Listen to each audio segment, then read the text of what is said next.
Gadis cantik yang masih SMA ini diculik, disiksa, kemudian diperkosa oleh 100 orang secara bergantian, hingga berakhir tragis. Tubuhnya dimasukkan ke dalam drum berisi semen basah. Halo sobat, apa kabar kalian semua? Di video kali ini akan menceritakan sebuah kisah tragis yang dialami oleh seorang yang bernama Junko Furuta, gadis remaja SMA yang bersekolah di SMA yang bernama Yashio Minami yang berada di negara Jepang. Kisahnya tersebut sampai diabadikan dalam karya seni novel, film, hingga lagu. Furuta yang merupakan gadis cantik ini sangat populer di sekolahnya yaitu SMA Yashio Minami, karena kecantikannya itulah yang membuat seorang lelaki bernama Hiroshi Miyano tertarik. Diketahui Miyano mempunyai reputasi sebagai tukang bully dan memiliki koneksi dengan Yakuza. Biasanya Miyano dan kawan-kawannya menyukai perempuan nakal, minum alkohol, merokok, atau pakai obat-obatan terlarang seperti yang mereka lakukan. Namun kali ini Miyano menyatakan cinta tetapi ditolak oleh Furuta dengan alasan dia sedang tidak berminat pacaran. Penolakan itulah yang membuat Miyano sangat marah. Karena selama ini semua siswa di sekolah menaati kemauan dia karena takut pada teman-teman Yakuzanya. Hingga tepatnya pada malam hari pukul 8.30, tanggal 25 November tahun 1988 yang pada saat itu, Furuta baru pulang dari pekerjaan paruh waktunya dengan menaiki sepeda. Yang kebetulan waktu itu Miyano dan Nobuhiro Minato kawannya, sedang berkeliaran untuk merampok dan melecehkan wanita lokal, mereka melihat Furuta. Atas perintah Miyano, Minato disuruh menendang sepeda Furuta hingga terjatuh dan kabur pergi saja. Sementara Miyano berpura-pura baru datang dan menawarkan diri untuk mengantar Furuta pulang. Furuta pun tak menolak, namun ternyata ia dibawa ke sebuah bekas gudang yang tak jauh dari lokasi jatuhnya sepeda. Miyano mulai melancarkan ancaman, memamerkan kekuasaannya. Furuta kemudian dibawa ke hotel dan menghubungi dua orang temannya yaitu Jo Ogura dan Yasushi Watanabe. Minato kemudian menyusul dan keempatnya membawa Furuta ke rumah orang tua Minato di distrik Ayase, Adachi. Furuta dipaksa mengaku sebagai pacar dari salah satu penculik tersebut. Meski keluarga Minato tak sepenuhnya percaya, mereka memilih diam sebab takut dengan Yakuza kenalan Miyano. Mereka mengatakan pada Furuta bahwa mereka tahu di mana Furuta tinggal dari catatan yang ada di tasnya dan mengancam kalau Yakuza akan membunuh keluarganya jika dia berusaha kabur. Pada 27 November, 2 hari setelah Furuta menghilang, orang tua Furuta melaporkan kepada polisi. Tak lama berselang, ada telepon dari Furuta yang dipaksa oleh Miyano untuk berbohong kalau dirinya sedang menginap selama beberapa hari di tempat temannya dan meminta agar polisi menghentikan pencarian dirinya.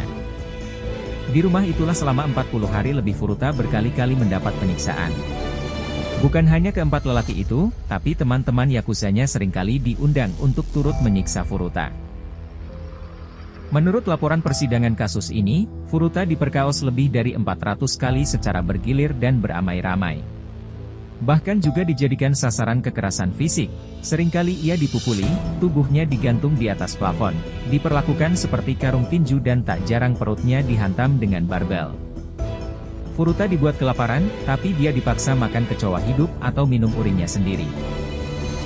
Dia pun dipaksa untuk bermasturbasi di depan para pelaku, benda-benda asing yang tak masuk akal juga turut dimasukkan ke kemaluannya sehingga mengakibatkan pendarahan yang hebat. Dan masih banyak lagi penyiksaan yang dilakukan oleh pelaku bahkan sampai tubuhnya dibakar, ditusuk jarum hingga dimutilasi. Kurang lebih 16 hari masa penyekapan Furuta, ada seorang yang diintimidasi oleh para pelaku untuk memperkaos Furuta melaporkan insiden itu ke saudaranya. Kemudian saudaranya pun meminta orang tuanya untuk memanggil polisi dan memeriksa rumah Minato.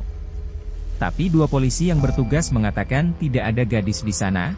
Ternyata kedua polisi itu tak memeriksa isi rumah dengan keyakinan bahwa undangan pemeriksaan itu sendiri sudah cukup membuktikan bahwa tak ada gadis di rumah itu. Dan pada akhir kasus ini kedua polisi tersebut dipecat karena tak menjalankan tugas sesuai prosedur. Pada Desember 1988, setelah 1 bulan berada dalam penyekapan, Furuta mencoba menelpon pihak kepolisian namun upayanya gagal karena ketahuan oleh Miyano. Kemudian Furuta dihukum, dia disiksa lebih parah lagi hingga mengalami pendarahan dan kejang-kejang. Pelaku mengira kalau gadis itu hanya berpura-pura kejang sehingga mereka membakarnya lagi, Namun Furuta selamat dari semua siksaan itu yang membuatnya terus mengalami pemerkosaan dan siksaan lainnya hingga Furuta meminta agar dirinya dibunuh saja. Namun para pelaku menolak dan memaksanya tidur di balkon yang pada saat itu musim dingin. Karena kerasnya siksaan, ia kehilangan kontrol kandung kemih dan ususnya. Dia juga tidak dapat makan atau minum karena akan muntah dan juga mengotori karpet. Penyiksaannya pun dilanjutkan hingga para pelaku kehilangan nafsu bejatnya dan sempat mencari korban lain, meskipun tidak disekap seperti Furuta. Furuta akhirnya meninggal setelah serangan yang berlangsung selama kurang lebih 2 jam pada hari itu. Karena takut tertangkap polisi, para pelaku kemudian membungkus tubuh Furuta dengan selimut dan menempatkannya di drum dan mengisinya dengan semen basah. Pada pukul 8 malam, mereka membawa drum ke sebuah daerah bernama Koto di Tokyo, kemudian membuangnya ke dalam truk semen. Beberapa pelaku ditangkap pada akhir Januari 1989 atas kasus pemerkosaan gadis lain hingga pada 29 Maret setelah diinterogasi, mereka mengakui kejahatan yang dilakukan terhadap Furuta dan menyeret pelaku lainnya. Drum yang berisi Furuta ditemukan keesokan harinya yaitu pada tanggal 30 Maret 1989. Tak lama berselang, pengadilan mulai mendatangkan seluruh pelaku, namun vonis terhadap pelaku dirasa tidak adil. Yang paling ringan hukuman 7 tahun sementara yang terberat 20 tahun penjara. Hakim kesulitan memenuhi tekanan publik, sebab para pelaku masih di bawah umur. Dan akhirnya Furuta dimakamkan pada tanggal 2 April 1989 yang dihadiri keluarga dan teman-teman dekatnya dengan penuh kesedihan yang mendalam.